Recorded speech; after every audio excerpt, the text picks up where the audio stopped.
Arlington National Cemetery, Washington, and the final resting place of one of America's greatest heroes. Each year, 3.5 million people pay homage at this shrine to the memory of President John F. Kennedy. They also come to ponder one of the greatest murder mysteries of all time.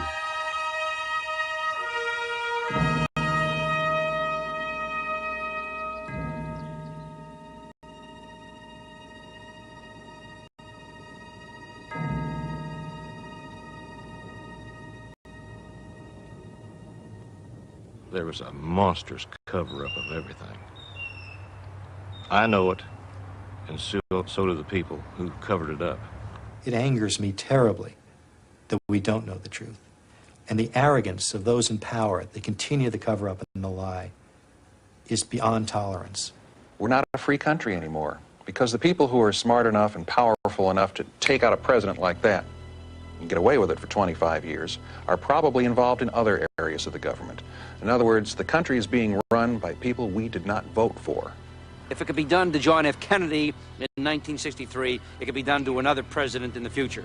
And we can't afford to have coups d'etats in America, no matter how cleverly orchestrated and sinisterly contrived they may be. That cannot be permitted to happen. And the way in which you prevent that from happening is to expose those elements of government and society in this country that were responsible for the killing of John F. Kennedy. The southeast corner window of the 6th floor of the Texas School Book Depository, Dallas.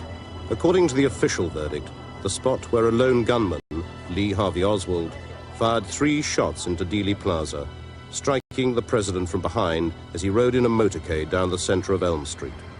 And each year on November the 22nd, an informal gathering on the grassy knoll of people skeptical of their government's conclusion.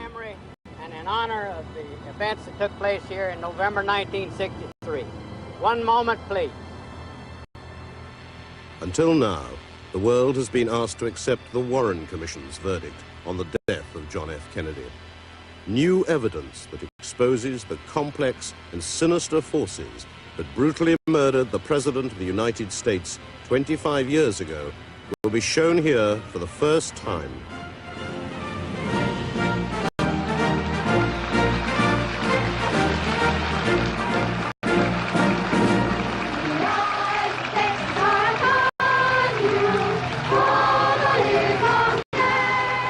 President Kennedy's last day began at a Chamber of Commerce breakfast in Fort Worth.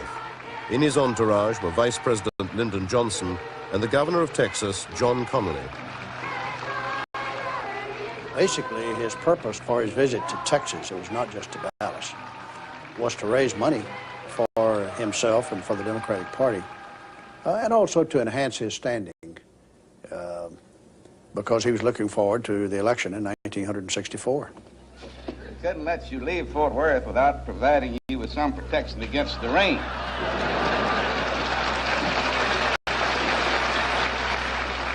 I'll put it on in the White House on Monday. If you'll come up there, you'll have a chance to see it there. His second engagement of the day was a luncheon in Dallas, a 6-minute flight away on Air Force One. And now the Lord bless you and keep you. The Lord lift up his countenance upon you and be gracious unto you. The Lord cause his face to shine upon you and give you peace both now and forever. Amen. From the dark, overcast, the drizzling rain of Fort Worth to the bright sunshine when we landed at Love Field in Dallas, it promised to be an absolutely spectacular day for the President, for the Vice President, for me. I was Governor of the state. Ms. Connally and I rode in the car with the President and Mrs. Kennedy. He got a very, very warm reception. Schools had turned out. The school children were lining the street by the thousands. They were applauding, and it was a very happy, joyful occasion, really. 2 cars back from the presidential limousine was Senator Ralph Yarborough with Lyndon and Lady Bird Johnson. As we approached the city and then finally turned down Main Street toward the Trinity River, the crowd increased as we got to the heart of Dallas. And it's one of the most enthusiastic crowds I saw in any city we were in Texas on that tour. That's on the sidewalks. Now, if you looked up in the upper stories, I never saw a single smile in any window I looked at. Some looked down and looked like with dislike on the faces.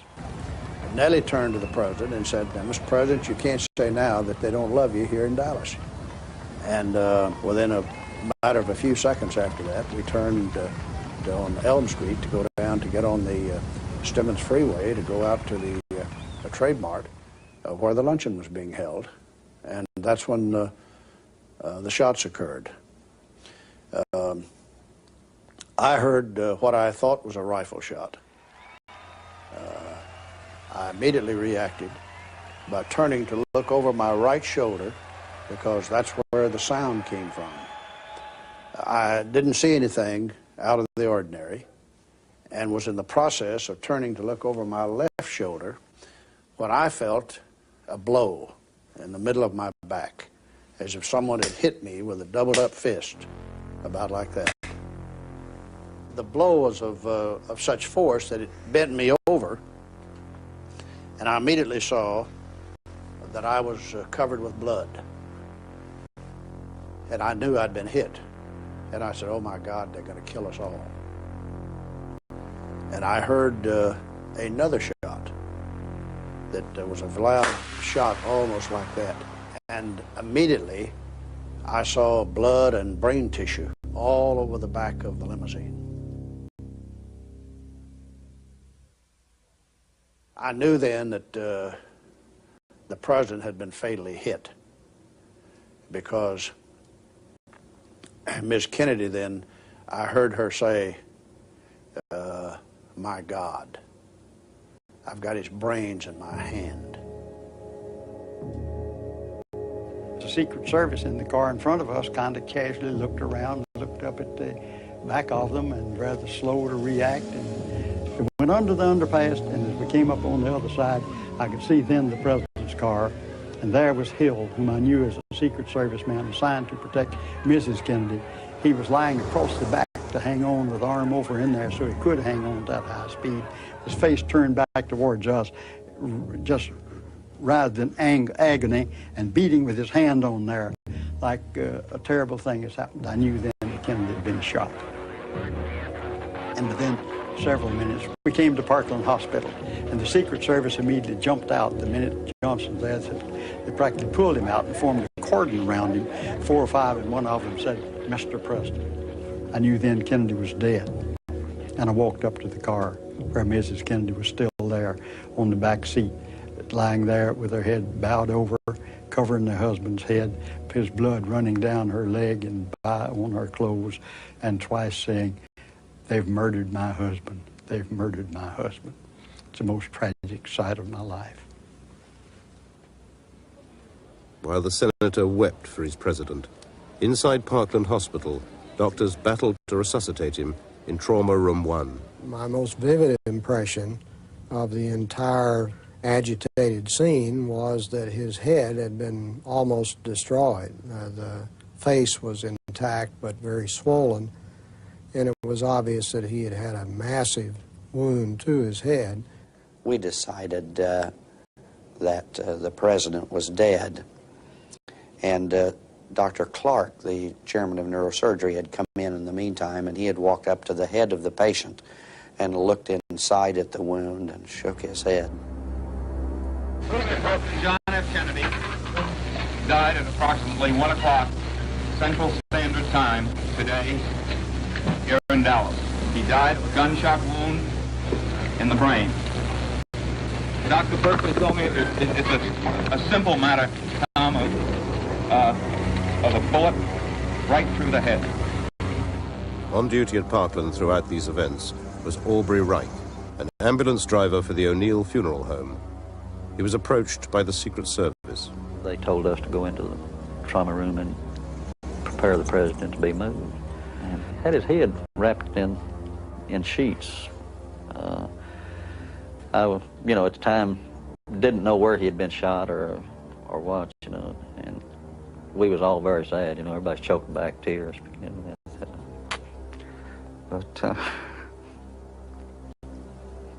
Dr. Earl Rose was a forensic pathologist, well trained in medical legal autopsies, and he appeared at Trauma 1 and said, this is a homicide in Dallas County, and I will do the autopsy on President Kennedy.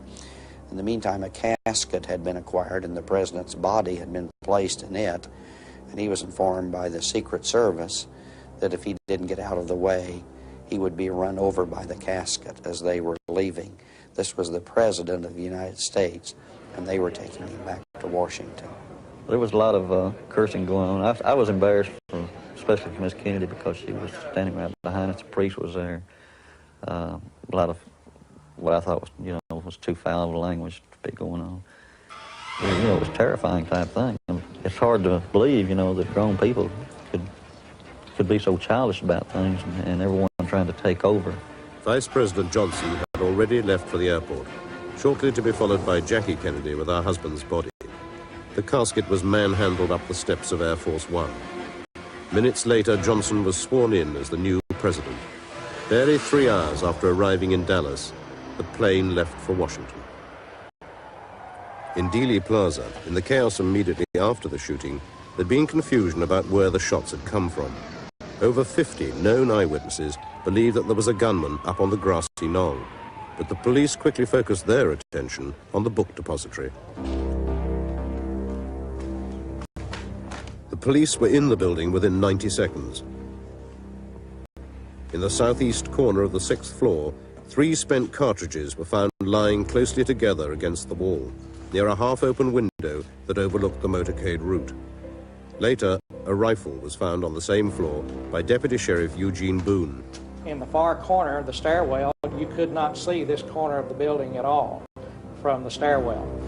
That's where I found the rifle, over in the northwest corner of the building.